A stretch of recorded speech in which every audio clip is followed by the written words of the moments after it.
She sat down, coffee warm but cold hands shivering.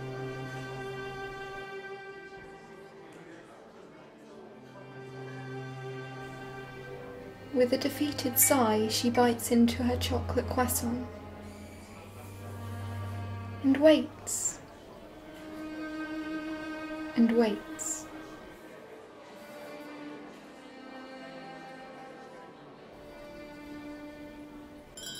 The chime of the door announces the arrival of a grim set face. He orders nothing, as he knows he won't be staying long. She looks at him with imploring eyes, half-truths on her tongue, but drops the pretense and waits and waits. He looks back with love in his eyes but pain in his face and shakes his head slowly, turning round to leave. He gives his heart back to her, turns on his heel and goes.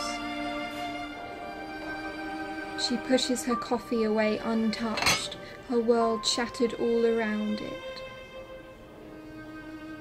She waits and waits, but he does not come back.